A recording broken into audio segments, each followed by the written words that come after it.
Hello there. This is episode 41 of Streets and Eats. And today on the podcast, we are going to be giving you a first-timer's guide to Alaska. We love Alaska. Welcome to Streets and Eats, the travel and food podcast dedicated to taking our listeners to the sights, sounds, and flavors of fascinating places near and far, both on and off the beaten path. We're Jim and Corinne Vale, and we've been traveling internationally and domestically together for decades, visiting more than 90 countries in all 50 states in the USA. We'll share all of the local knowledge and food expertise we've gathered through years of living as expats in Asia and Europe, as well as traveling with families spanning multiple generations around the world. Join us each week for a new adventure. So this last week, I'd say maybe a couple weeks, we have been in planning mode. We are so excited to see all these countries opening up. The idea that even the airlines are taking away the masks as you fly, because I don't know about you, but gosh, flying with the same mask for a few hours, it gets all soggy and wet. And Yeah, you don't really like that, but I kind of think I'll probably always wear a mask from this point forward. Good for you. I'm not saying I won't either. I believe in the Japanese way of wearing a mask, and that is, if I'm sick, I shouldn't be spreading that to anyone else. So if I start to get the sniffles or a sore throat, I will be wearing a mask. Along those lines, if I'm sitting next to someone who's got a cough or a tickle, right, and sits down and takes out their Kleenexes and loads up their seat pocket with them, okay, I'll be wearing a mask then too. Yeah. But overall, the idea of being able to not wear a mask is very I've just had appealing. too many flights where I ended up with a cold afterwards. So it is true. I do think that the recycled air yeah, is you're going to get something from somebody. So it's probably not a bad idea, but just, I don't know. To me, it's just a thought process. yeah. Well, Plus, it's just an indicative that they're opening up. And we'll keep our boosters current. Yep. Oh, yeah. But for sure. I think really the best part about it is that so many countries are removing their restrictions or their requirements for like proof of vaccine. Some of them could be pretty convoluted on how you go through the process of doing it. So it's good to see those going away. Well, and it's been expensive. You need a PCR test within the last 72 hours. But it can't be within 24 hours. Oh, and you need to use these approved services. And it's just going to cost you a couple $100s a person. Yeah. God forbid you go for a weekend. So I'm glad to see that going. Me too.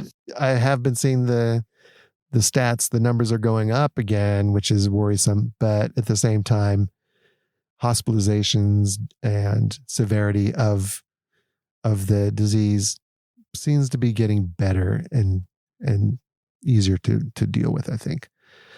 So yay, we are definitely planning. Where are we going next? Well, some of the places I'm planning on going to Alabama, which is an interesting choice, but it's because I'm doing a family thing with my sisters. I'm really looking forward. This is my first sisters trip that I'm taking. It's in June, and it's a month from now. And we're going to go down to Alabama and Tennessee, and we're just going to have a good time and talk with some family and go out on a boat. Go out on a shrimp boat. Eat go to some the Grand shrimp. Ole Opry. Yeah, go to the Grand Ole Opry. That's right. Sounds like fun. I almost feel like crashing it, but we don't really take a lot of separate vacations. We don't. We've been really kind of don't. joined at the hip for 35 years now. More than that. More than that, but okay. If I could do the math. But I think I could count on one hand the number of times we've Purposefully done like tourism trips separately. Yeah, I agree. Definitely on one hand. Because we have FOMO. Right? I don't want you to go do something great and I don't get to do it too. Right? I mean, that's not fair. Although Okay. you weren't too interested in doing my tall ship adventure. Okay, so that was the one thing that I told Jim. This is a you thing only. I do not mind staying home. Jim had this dream, and maybe still does, I think, where Well, what it's not did a you dream do? anymore. It's a Well, reality. Well, explain it. Well, it's my tall ship adventure. I've always been really interested and excited by ships in the sea. Why I joined the Air Force, I don't really know. Probably should have joined the Navy, although I've always been excited about airplanes and technology too. And so when we were in Bergen a couple winters ago, they had a tall ship in port that is attached to the city, home ported there in Bergen. And I just kind of fell in love with that ship. So I went right up and said, hey, do you do onboard tours or anything like that? And I found out about the tall ship races, where they take trainees on as crew members, and you go aboard the ship and you go on whatever legs of the race you want to go on. You can go on through the whole thing or just one leg, which is what I did, one leg. Which is what, 4 days, 5 days? 5 days on board. Yeah, well. And you just become part of the crew. You're assigned to one of the shifts, and you pull on the ropes, you climb the mast, you put out the sails, everything. Yeah, you do watch. You stand watch. So overall, it doesn't sound bad, right? Well, you sleep in hammocks that are right up next to each other. No. Everybody has their own 2 feet of lying space, maybe 2.5 feet. And yeah, it was a lot of fun. I loved it. The food was good. A lot of really fun stories. You meet lots of very cool people who are also excited about this really strange thing too. But not for you. No, because I'm not a luxury traveler. I don't need fancy. You know what I do need? I need my bed to not have people's toes in my face or above me or below me. And I need my own bathroom. I'm just at that point in my life. I don't think that's luxury. If you do, sorry. But no. I had no. It wasn't for you. Nope. There was no FOMO going on there.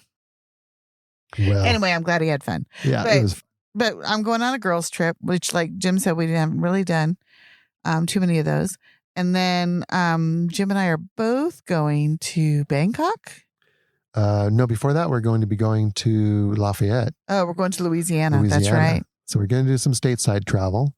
Well, and we don't have anything else planned right now for stateside, but we have to get to Louisiana, and we'll have some time after Louisiana. So maybe I'm sure we'll do something. Yeah. Although you'll have just been in the South, so maybe you won't want to spend too much time in the South. Well, we'll see. But then after that, we are planning a trip to Thailand. So we'll be in Thailand. And I think we'll be in Thailand for probably 3 to 4 weeks. Yeah, that's about right. And we'll pretty much do it up good. Yeah. And then from Thailand, we need to be in Vietnam by December 3rd. So we even have a date for that one. Like, we have to start figuring that out, because we'll be going to Vietnam and we'll be there at least a month. Mm-hmm. If we decide we're going to stay longer, we need to figure out our visa run, because the Vietnamese visa is only for 30 days. 30 days. Yikes. That's such a short time. It really is. It really is. So we're going to Southeast Asia. And from there, who knows? Who knows where we'll go from there? But we're getting on the road. We're pretty excited. We're going to become digital nomads again. We are. Maybe the more true sense of the word. Even more nomadic than we have in the past, where we've done a lot of traveling overseas and living in different countries. But we tended to be a little bit more sedentary is not the right word. More stuck to that country for 2 or 3 years before we'd move on to another one, which is great. You really get to experience a lot when you live in a country for that long. But also the idea of just being more nomadic and kind of going where we want is super appealing to both of us, I'm sure. Although what I'm really not looking forward to is having to worry about visas. Yeah. It was always really nice when we lived in Europe that we had a residence permit. Mm-hmm. So we never had to worry about when we entered or when we left. We didn't have to worry about how many days we were in the Schengen zone. We didn't have to worry about anything like that. We just would go and come back and then go somewhere else and come back. It was so nice. Yeah. When you're part of the Schengen agreement, it's a great thing. It really is. When you're not, it can be challenging. So, well, we're not anymore. Okay. Well, for this podcast, like we mentioned earlier, we are stateside. We're going to be talking about one of my favorite states where we lived for 8 years. 8 years. Alaska. Yeah, we loved Alaska. So Jim was in the Air Force when we moved there. And the whole time that we lived in Alaska, he was still in the Air Force. And we were leaving Germany at one point. We've been to Germany, how many times altogether? 4 or 5 times we've been stationed in Germany. Mm-hmm. And we turned to our children and we said, where do you guys want to go? Because we were just so excited. We pretty much would go anywhere. And the kids answered Alaska. Jim and I looked at each other and we're like, what? Where did that come from? Alaska? And then we were like, hey. Sounds good. And at that time, the process that I had, let me put in, I think 7 or 8 different wish list places that we could go. So you put in your choices, and I remember you could go into the office where they set up all the moves for people, and they had this huge printout book that you could flip through, and you could find your rating or your, it's called an AFSC, your job code, and see where they were projecting openings.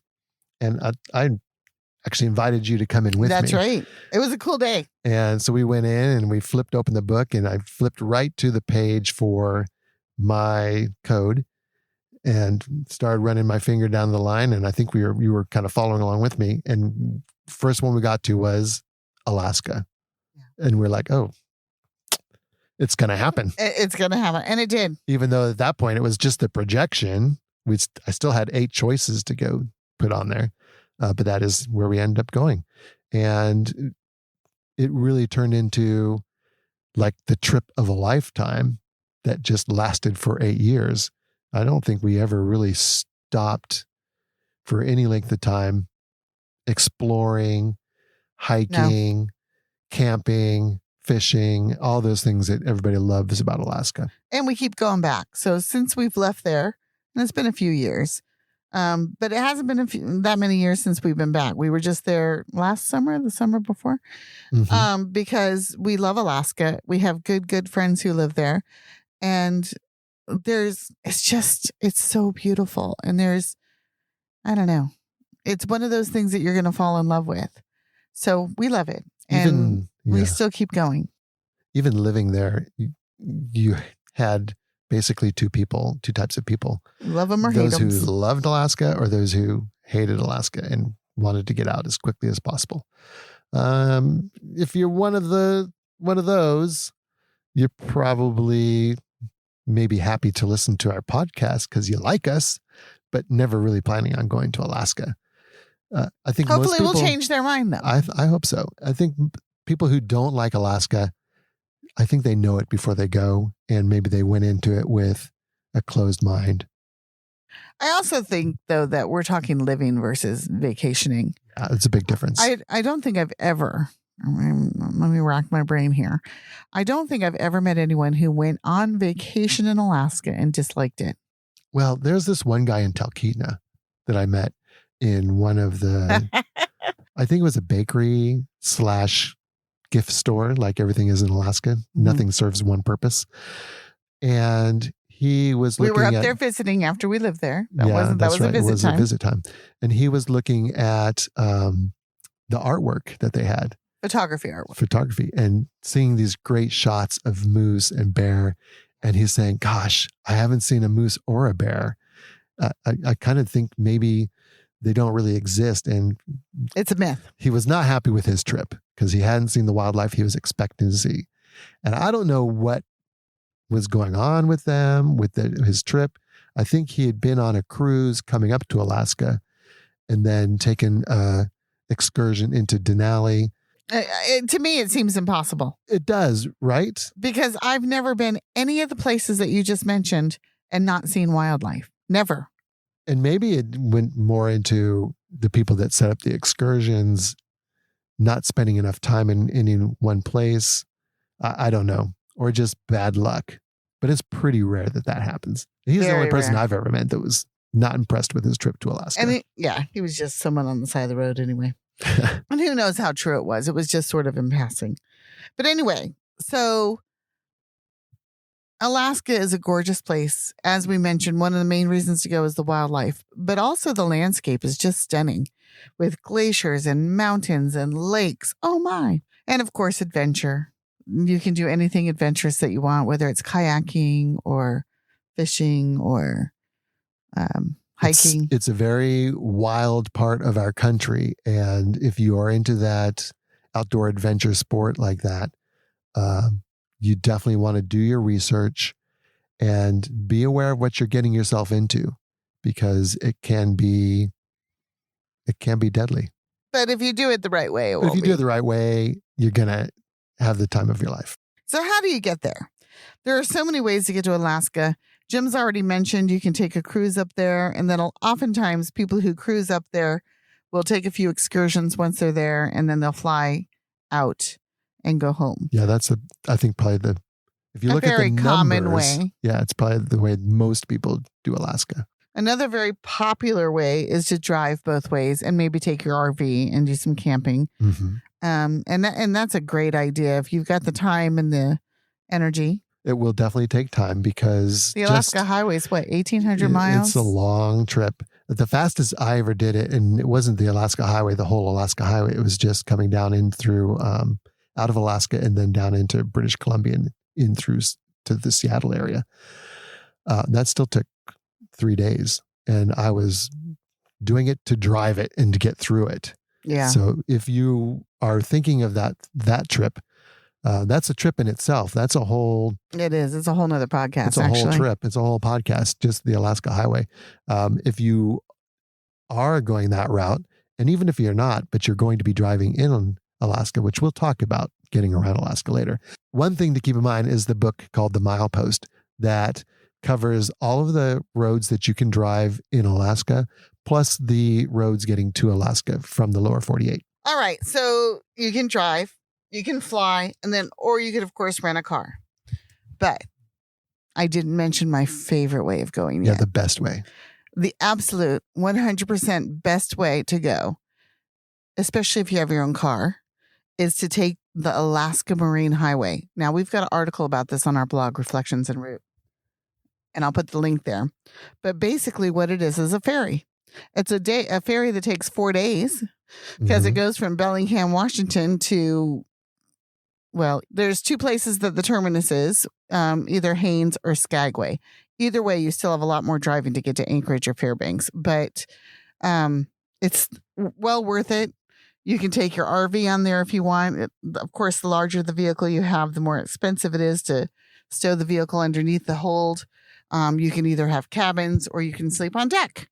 So it's a lot of fun. What I love about it is it's kind of like a cruise light. We have... what do you call them? Park rangers on there that give you lectures. They have 2 restaurants on board, or you can bring your own food. You can even take your animals on there. You just have to leave them in the hold and then go down and take care of them when they allow you to, and they make announcements. Right. Sleeping cabins, of course, which we've done. We've only done the cabins once, and we've done the ferry a number of times. In fact, it was the first time we went to Alaska when we were first moving there when I was in the Air Force. We had our car shipped from Germany to the States. We drove across the States. We took a good full 6 weeks, right? A full 6 weeks getting from my one base in Germany to my new base in Alaska, and just had an epic adventure. And the way we ended up getting to Alaska was on the Marine Highway, and our kids were young. So we kind of knew at that point that you don't have to have a cabin. But with young kids, they were, I think, 5 and 6 at the time. 5 and 7. Really young. We didn't want to be asleep and have them wandering around. So a cabin was definitely the way to go for small kids. Plus, it was winter. It was the first winter sailing. And I mean, I don't know about you guys, but October in Alaska gets pretty chilly. So we had to be prepared for cold weather. We weren't going to sleep on deck.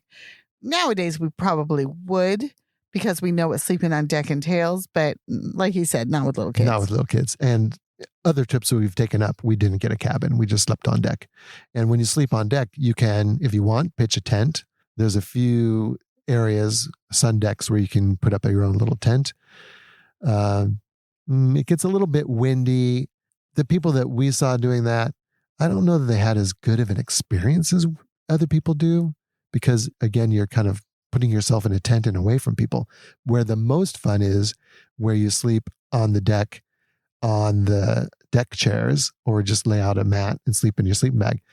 Kind of a big communal campground type thing with all the other people that decided to sleep outdoors and enjoy just being on the ship and sleeping on the ship like that. That was the best way to do it. Yeah. And it doesn't matter how old you are or how young you are. There's people of all ages and socioeconomic statuses and everything just sleeping on deck. It was really cool. But if you don't want to do that, if that's too adventurous for you, there are cabins. Right. A lot of people, though, are going to fly in, and probably the most common place to fly in is Anchorage or Fairbanks. Mm-hmm. But there's a lot of places in Alaska that you can't drive to anyway. So you have to take an airplane from someplace. For example, the capital, Juneau. There's an airport in Juneau, of course. It's a pretty good sized one because that's where the Alaskan government is. Mm-hmm. And so you can go straight to Juneau from the lower 48. You can take the ferry to Juneau too, of course. We've done that as well. And flying within Alaska, there's a few places that first timers may want to go. I think for the most part, for first timers, you're going to be focused around Anchorage and the Kenai Peninsula, Denali National Park, and Fairbanks. Yeah. And those are all accessible By car. Or railroad. Or bus. There's also a bus that goes between the major parts, between the parks for sure. So on the Kenai Peninsula, you have the Kenai Fjords National Wildlife Reserve, or is it a park? There's a park there too. National There's probably Park. both. And Denali National Park up north, up the Parks Highway. We'll put the links for the different buses that you could take. I think most people who are going to visit Alaska are going to fly there and rent a vehicle. It's just too difficult to get to too many places without your own vehicle. The other option is to fly there and be part of a tour. Which there are plenty of tours. Which there's plenty of. And you could fly into Anchorage and do tours in and out of Anchorage using that as your hub. It adds more time, of course, when you're on a tour, but it's very doable. And we'll put some links to some really good tours that people would take that way. Some things about the tours that are even better, like when you're going to Denali, you have to take a bus in the park anyway. Mm-hmm. So, and you have to pay for that, and it's like $60. So you're not going to get there for less than $60 to begin with, but you still have to try and get your tickets and figure out which one to take. Whereas if you take a tour, it's all taken care of for you. So there are some times that actually I recommend taking a tour over trying to do it yourself, because it just takes a little bit less effort on your part. And you could do things like fly out to Lake Iliamna and see the bears, or do all kinds of stuff. Yeah. And whale watching and things like that. Yeah. Those are really great options for tours too. And you just can't really do that on your own as easily. Right. Especially since a lot of it takes so much prior planning that you've got to do it so early on. If you're doing it on your own, just getting a camping spot in Denali National Park or a seat on the bus that's going to take you into the park and out of the park can be a challenge. And if you wait too long, you aren't going to get those things. So you have to really plan early for Alaska. And again, so sometimes taking tours is simply a good idea because you plan too late and just couldn't do it on your own. And you want to make sure that you don't miss X. So if you take a tour there, you'll be fine because they've made reservations for you already. One thing about the bus that I found out, we haven't done the bus ourselves. We've done the railroad and we've done self-driving quite a bit. But with the buses, I found that you can get dropped off anywhere along the route on the Parks Highway between Anchorage and Fairbanks and then get picked up again. And you can do like multi-stops along that way. That's kind of cool. Which is kind of a cool way to do it. The train will do that too.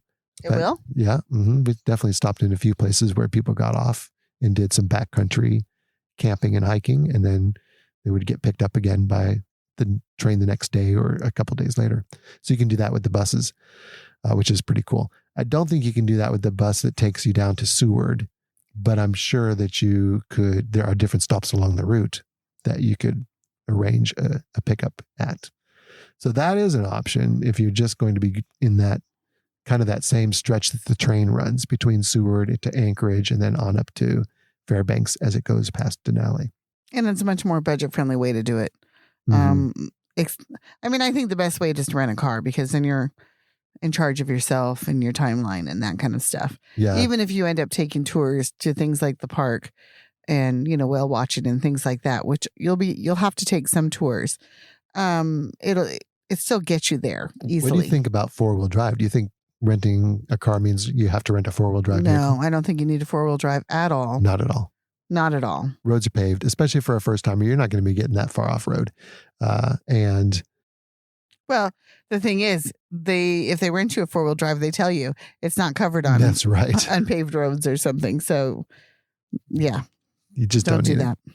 All the campgrounds, the state parks, the national parks, they're made for regular driving access. And there's plenty of people. So, how much time do you need in Alaska?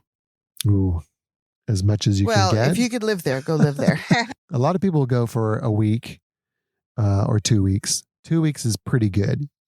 1 week, I think you can make a really good itinerary if you're flying in, especially where you fly into Anchorage, go spend a couple of days on the Kenai Peninsula, 2 or 3 days, maybe do some fishing on the Kenai River, depending what time of year it is, and then a whale watching tour or a wildlife viewing tour on a boat out of Seward.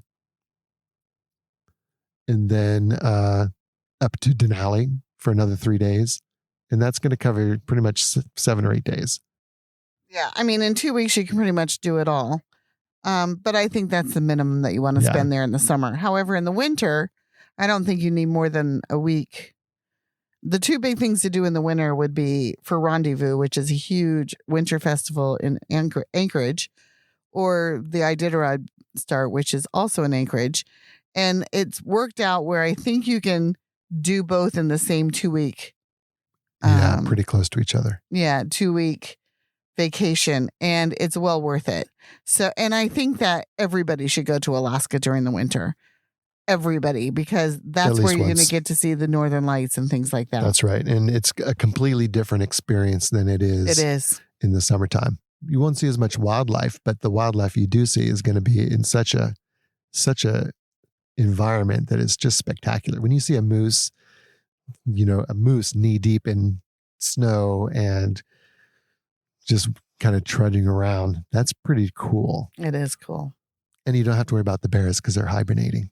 But I also think you should go in summer. So, I mean, I think there's 2 times to go and there's a good reason for it.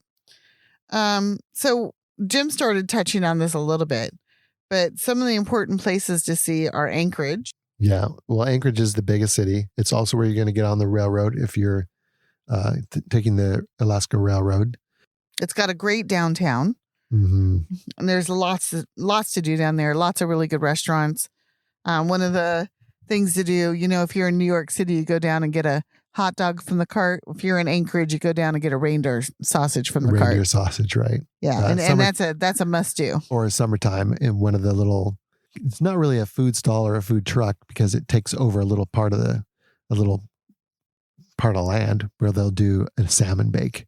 There's not really any good salmon bake restaurants in Anchorage other than summertime. No, but there is in Fairbanks and there also is in Seward. So you'll find them. There's no problem. But and you should do a salmon bake. Yeah, but there's a lot to do in Anchorage. Even just going out to the Earthquake Park and seeing the displays from the big Easter Sunday earthquake in '64. Really fascinating. Well, plus we've never gone there and not seen moose. And that's always a good place to see moose. Yep. For sure. And just a great view across the water of the inlet. Anchorage and the inlet. Oh, and because that's where I always take my views of the city of Anchorage itself. It's so pretty. It's like the iconic view of the city. It is. Earthquake Park is really big. And there's just so much to do in the downtown area. It's got great green spaces. I really love it. That's where, of course, the big museums are going to be. So you want to do the museums there. And the zoo. Oh, yeah. And the zoo's quite good, too. It's a small zoo, but what's nice about it has all the animals from that area. I don't think it has very many animals that are not from the area, but who cares? I mean, really, the reason you're there is to see moose and bear and, porcupine and all that other stuff. Well, the standout that I can think of is that's not from the area is a tiger, but it's a Siberian tiger. So it's still from the same type of habitat. Yeah. So it fits right in. So Anchorage is obviously someplace that you need to spend some time. There's also, of course, we've talked about this a little bit already, is Denali National Park. You have to go to Denali National Park. it can be a little bit hard to get the tickets and figure out when to go and get reservations. So this is where I do really think that taking a tour is one of the best ways to go. But if you're planning for a year out, then It's of course you doable. can do it by yourself. And even with the tours, you're not going to be able to just show up in Alaska and book a tour the next day. That's going to take some prior planning as well. But I think you have a better chance of getting a tour, though, than maybe reservations otherwise sometimes. So the big thing about Denali National Park, of course, is Mount Denali, the tallest mountain in North America. It's what most people are going to think about when they think of the park. But really what you're going to Denali for is for the wildlife viewing. It's a huge park. What a lot of people don't realize is you can't just drive in and do a whole lot of wildlife viewing on your own. The roads are restricted up to a certain point where only the park buses can go all the way into the park. So you have to have that reservation. You have to have a seat on the bus. And we've talked a little bit about wildlife viewing when we talked about safaris. The same thing's going to be true with wildlife viewing in Alaska.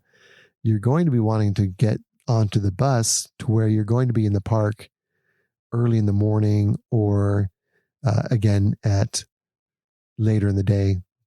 I wouldn't say sunset because in July the sun doesn't the set. sun kind of skims the top of the horizon a little bit in Denali National Park. But later in the day, one of the last rides is the best way to go. And I think it's like a 50-mile ride into Wonder Lake.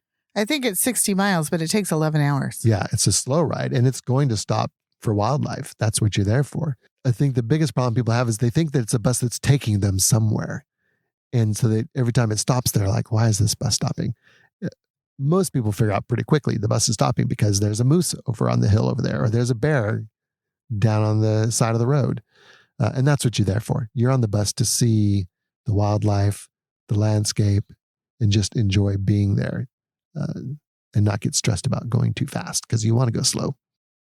So you want to bring your binoculars Mm-hmm. because even though that you'll see wildlife, some are not going to be that close to the road.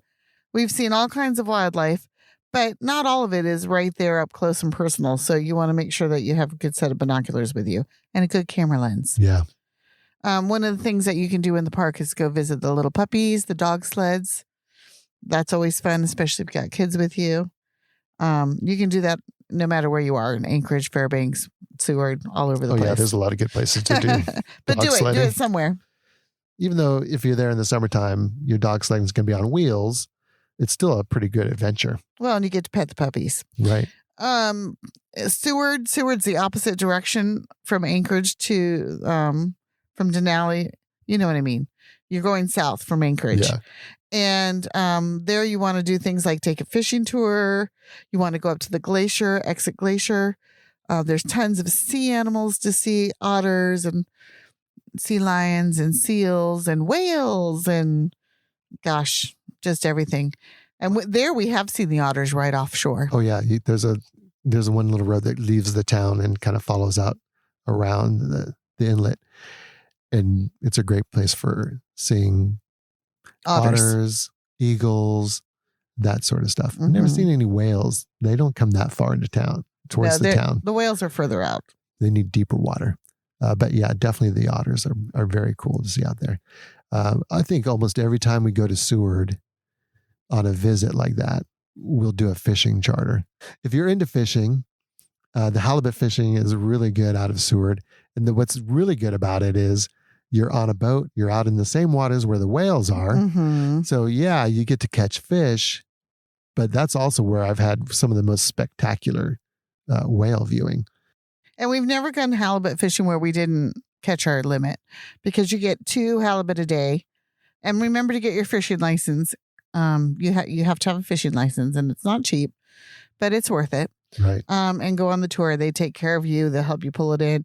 And then there's right off the deck there's a place to clean your fish and everything. So, or you can pay someone to do it. I was going to say some people clean it for you. And so what do you do if you've caught all this fish, but you're only on a 2-week trip and you flew in and you're going to have to fly out? Well, what we've done, there's a couple of choices here. You could clean all your fish, have it frozen and put on dry ice, and you can actually bring it back with you on the plane. A lot of people do that. That's a good option. Or what we've also done is get back to the port, get our fish off the boat. Because you have to claim it. You have to claim your fish. They mark them so everybody knows whose fish is which. And you're on this charter with a few other people, anywhere from 6 people on up to, I think, 24 people could be on a charter boat, depending on the size. And maybe some people didn't catch their limit, or maybe some people are local and have a way to store their fish. So then you can just say, well, I'm going to keep these 2 nice big fillets of halibut, and I'm going to cook them right on the campfire here in Seward, where I'm staying, and have a really nice meal. Anybody interested in the rest of my fish? And every time we've done that, there have been plenty of people who stepped right up and said, I would love to have your fish. And they'll be more than happy to take your fish and do all the cleaning and prepping themselves because they really want that fish. Anyway, it's a lot of fun. We love doing that. There's other things in Seward. You can go kayaking. You can go visit some of the cool buildings. The library is a really cool building. It's got a little museum in there. It's fun to go to. There's a nice walk along the water's edge. There's the sea aquarium Sea there. Life Aquarium is really There's good. plenty of things to do. The kids will love it. It was always our kids' favorite place in Alaska because it's small, it's quaint, it has good food. It's just a lot of fun. It's got a big beach that you can go play on. I mean, how fun is that? And right out of town is, I think, one of the most accessible glaciers in Alaska. Exit Glacier is only a few miles out of town. Which is part of Kenai National Fjords. Kenai Fjords National Park. Right. So definitely need to see that. You can get pretty close to a glacier right out of Seward. And then on the way down to Seward, you could stop off. It only takes half a day. Stop off at Portage Glacier in the visitor center there and take a boat tour across There's a the boat lake. tour that will take you out to that glacier. And that's a lot of fun to do. Yeah. Like Jim mentioned, a lot of people go to do fishing. Doing a fish tour, like he mentioned, is definitely one of the best ways to do it. We strongly recommend you do that. There's also salmon fly fishing or salmon fishing tours that you can take, and they will certainly tell you how to do it. But you could go salmon fishing on your own. A lot of people do. Down on the Kenai Peninsula, especially like on the Russian River, you just get down there and you kind of stake out your 10 feet and 2 feet. Well, you got a few feet on You either got a few side of feet you. on either side. 2 But feet the on either problem side. is you're going to have someone across from you and you're going to have people on both sides. They call it combat fishing for a reason. Yeah. So you kind of have to understand what the unwritten rules are. And the unwritten rules are if someone says fish on, everybody gets their lines out of the water so that you're not impeding that person's chance to catch the fish. Or getting tangled up in their line. Exactly. And you also have to really work on getting the rhythm so that everybody on the bank near you is kind of casting and flowing downstream kind of in sync so that you're not casting into someone who's already coming downstream. It's kind of a trick to not it really get is. It's caught not up in the lines. It's not the easiest fishing by any stretch of the imagination. It's a lot of fun. It's memorable. If you catch a king salmon or really any kind of salmon, you're going to be You're just gonna love it. But you can actually fish right there in Anchorage too at Ship Creek. Yeah. It's not the best. I wouldn't. I don't suggest that. People will tell you that. And I personally don't think it's a nice place to do it, so I wouldn't do it. But not only that, there are, like I said, salmon fishing is not easy. It just isn't easy. You got to have the right place. You've got to have the right technique. You've got to have waders. All the equipment. Yeah. I mean, it can get kind of pricey. So really taking a salmon fishing tour is not a bad idea for a lot of different reasons. They know where to go and they're going to help you get the best chance of catching a fish. Also, there's always those people that are fishermen that can go out there and no matter what they're fishing for, they're going to get it right away. But there's other people like me that need a lot of help. Yeah. And that is a great way to do it. The tour, they'll take care of everything for you. You can just pretty much show up at the dock or they'll pick you up at your hotel. And with any luck at all, you'll come back with a fish. I think that if you're I think salmon fishing is one of those iconic things that you should do in Alaska. But if you've only got a week or 2 weeks, then you really kind of have to do it by tour because you're not going to catch one probably the first time you go out on your own. That's true. It's just too tricky. It's just there's so much to learn. Well, and you have to bring so much with you. And you have to have so much gear. But if you're in your RV and you're an avid fisherman and you have all the stuff, then yeah, hey, go for it. You're going to love it. Yeah. And a lot of people also will plan a Alaska adventure just to do fly-in fishing and going to a fish camp somewhere, Exactly. or a fish lodge, and spending their whole time fishing, which is great too. But probably those people aren't listening to this podcast because they already really know into all it, about and Alaska. they're looking for fish safaris. One thing that we love is camping in Alaska. There's so many state campgrounds. They're all set up for RVs. There's always tents at all of them. So don't think people don't tent camp just because there's bears around. It never stops anybody. But they're also really set up for RVs because it's cold. It is cold. It's even cold in the summer. And I mean, you might get some pretty warm weather during the day, but it's going to cool down at night. So, you have to be prepared for that. First of all, dress in layers. And if it's rainy, it gets real cold real fast. Yeah. And take some, wet gear with you for sure. Well, it's called permafrost for a reason. Yeah, right. That ground is cold. You It cannot is. sleep on the ground It without is. something between you and your sleeping bag. Yeah, that's a very good point. So there's, like Jim said, there's tons of museums in both Fairbanks and Anchorage to see. There's Northern Lights to go looking for if you can Wintertime. in the wintertime. There's animals galore, both winter and summer. There's just so much to do. But one of my favorite things to do, especially in Anchorage, Fairbanks and Seward too, is to eat. Oh, yeah. There's a lot of good places to eat. There is. We already mentioned the reindeer sausage. Right. But what we didn't mention is our favorite place to have breakfast burritos. Yeah. Now, we discovered this years ago, and it's still there. I don't know if most people think of Alaska and think of breakfast burritos. Yeah, well, But so the story is there was a Alaskan from Anchorage who went down to Las Vegas, like a lot of people do.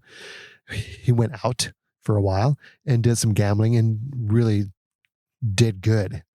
Scored big, won some big bonuses, came back, said, I'm going to take this money and I'm going to live my dream. I'm going to open a burrito shop and gas station. So Chevron on Boniface has a burrito station inside of it that has the best, burritos in general that you're going to find, certainly in Alaska. But I got to tell you, that breakfast burrito is the best that I've had anywhere. And they've got the whole range of normal, I guess, regular breakfast burritos, chorizo, and they also do lunch and dinner. ham and bacon. Yeah, all their burritos are good all day long. But the breakfast burritos are standouts. But the favorite, of course, is the reindeer sausage breakfast burrito. Oh, it's so good. I It's can't even tell incredible. you. And they are big. It'll keep you going through dinner anyway. Yeah. Another really popular place to go is called Moose's Tooth. It's a pizzeria, and they have all kinds of artisanal pieces as well as the run-of-the-mill pizzas. The problem with the Moose's Tooth is the last time we went, I mean, they don't take reservations, Right. and it gets packed quick. So my suggestion, if you want to go there, and you should, is maybe to go like mid-afternoon Yeah. or right after it opens or sometime or maybe later in the evening so that people will have left already. They stay pretty late because it's got a lot of good beer there too. A lot Well, of it local does. beer. It has good beer. It's a great place to go and we love it, but just be prepared. It does have crowds nowadays. My favorite for It is his fried favorite. chicken is Lucky Wishbone. They have some really good fried chicken. Now, is it like the best fried chicken you're going to get anywhere in the world? I don't know about that, Probably not. but it is a very cool old Restaurant. school diner, restaurant, drive-in type place that's been around forever. They still make the hand mixed shakes, and everything there is just really good, and the people are super friendly and happy. I love Lucky Wishbone. He really does. I like it. I don't dislike it. I never say no to it, but it's just not something I ever It's not think your of thing. to recommend. You're not really big into fried chicken mostly anyway. Yeah, I guess. Is that what it is? Yeah. Anyway. Well, the other one, I don't think we put it on our list to start with, but thinking of the food in Anchorage made me think of it. My first real experience with Thai food was in Anchorage. There's a restaurant there called Thai Village, which was opened up by some Thai women who were married to Military guys. Military guys. And it's where- right off the base on Boniface. Yeah, and it's this old Pizza Hut that's been converted Yeah. into a Thai restaurant. It's not someplace you would think of going if you are just touring Alaska, but we're here to tell you it's the best Thai food It's the around. best Thai food in the States. It really is. And It I is don't know if so that's good. because it's the first place I ever had Thai food. And so that's like the bar for me. But it's really good. It is. It's we really have to go good. there every time we go to Alaska. It's so true. Down in Girdwood, as you're going south down to Portage Glacier into Seward, there are two really good places you can stop. If you're going there and not spending much time, but you can go there for lunch, there's the Bake Shop, which traditionally sells homemade soups that are amazing. Mm-hmm. Soups and sandwiches on their own homemade bread. And the soup you can get in their homemade bread roll or bread. Bread the bowl. soup you can get in their homemade bread bowl. Always very popular option as well. Most people are going to be going through the Girdwood area kind of mid-morning, late morning, early afternoon, and stopping there for lunch. So because there's not a lot of other lunch options on that stretch of road. There's more now. There's like a pizza place. There's a That's whole true. There's more now. there's a whole little what do you call that, strip mall right at the intersection of Girdwood Yeah, now. there's a few things there. So people, I think, go there and they don't even go into Girdwood, which you need to go into Yeah. because it's a cute little place. It is. But every time I've been to that bake shop, it's been pretty full. It's always packed. Yeah. But their soups are delicious. Really, really good. I've had a couple of their sandwiches. They're good, but I always remember the soup. Yeah. We go for the soup. The other option, if you are staying in the area in Anchorage or even there's some really nice accommodation choices in Alyeska, in Girdwood, is the Double Muskie. Do you know the story of the Double Muskie? I don't know the Okay, story, well, or we'll skip I've that part. forgotten it. The Double Muskie is this kind of passion project restaurant that was started way back when out in an old log cabin. It's been kind of built on around and expanded to give them more seating areas. But they specialize in Like Cajun food almost. Cajun. But it's not. It's not Cajun food at all, but that's what they say. It's Cajun. It's like blackened steak. Uh-huh. They have salmon. They have seafood. My favorite thing is the scallop rice. It's like a risotto. Oh my gosh, it's so, It's so good. good. I really like their filet. They have a great filet with a They're- béarnaise sauce, a they're blackened full- filet with a oh, béarnaise sauce. So amazing. And of course, everybody goes there for the Double Muskie pie, Yes, that's right. which is like your typical delicious, decadent killer, death by chocolate Yeah. and cream pie type thing. Really good. But it's a great place to eat. It's a pricey. It's not. You're not going to eat at those kind Yeah, of it's places. upscale. Yeah, it's upscale. You're not going to eat at those places every night. It doesn't matter what you wear. It's not upscale that way. It's Right, just got a right. good price. The food is upscale and the price matches. I mean, you're paying for what you get. Yeah. It's still good value because it's such good food. And they have good beer there. I never had the wines, but I'm sure the wines are good too. And kind of like everything in Alaska, when you're going out to restaurants or just going out for a night on the town, there's casual, there's Alaska casual. Alaska casual is even more casual than casual. You can pretty much Wear what you wear want. what you want and just have fun. Well, I'm going to tell the story about that. So I used to go out to Dutch Harbor all the time, about twice a year. And I used to stay at the really fancy hotel there. Well, the only hotel there, called the Aleutian. And I mean, we're talking pretty upscale, a couple $100 a night. You know, they have a really sweet restaurant, gorgeous food, king crab, you name it. And you never saw anyone in there who wasn't scrubby looking with their fishing hats on and their vests and their monkey boots. And I mean, it's just what it is. That's what Alaska is. If you're there in Alaska doing Alaskan things, you're not really too worried about the looks. Now, I'm not saying people don't get dressed up because Yeah, they do. They But do. And you do want to clean up for a lot of things. If you're going to be going to a show or an event in the Performing Arts Center, for instance, you're going to want to not go in your fishing gear, of course. Well, they also have a ball at the Fur Rendezvous. Right. Things like that. So there are dress up times. They're just not very many. But you don't have to stress about and it. especially in at most places. restaurants. Yeah, exactly. We already mentioned salmon bakes. One of our favorite salmon bakes is actually at Exit Glacier, on the way up the road to Exit Glacier. There's a salmon bake right along the river that is well known, has a really good menu, and it's really good. Yeah, another log cabin type thing. Yeah, just Super good food. very Alaskan. Good beer, of course. Good drinks, good desserts. And yeah, the whole Alaska decor. Yeah. And then in Fairbanks. There is a really good salmon bake, the Alaska salmon bake. It's in an old mining camp. Yeah. So it's got the old mining buildings, historic buildings, You and eat all outside, that equipment. Yeah. And it feels more like an authentic salmon bake. I took my Girl Scout troop there. Yeah, it's really cool. Yeah. So there's plenty of choices. While you're in Alaska, you really should try, of course, salmon, halibut, reindeer sausage, and it's all meats. If you get a chance to try moose, try moose.